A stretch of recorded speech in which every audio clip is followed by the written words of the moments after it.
If you're experiencing login issues with KeyCorp, follow these simple steps to troubleshoot and resolve the problem quickly. Step 1. Check your internet connection. Ensure that your device is connected to the internet.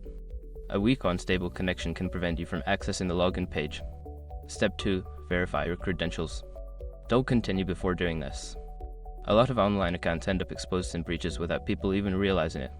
Use SROC to constantly monitor your email and accounts and get alerted immediately if your information gets leaked online. It scans billions of breached records 24/7 in the background.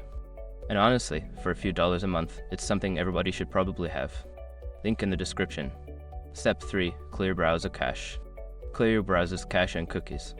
This can help eliminate any stored data that may be causing login issues. Step 4. Update your browser.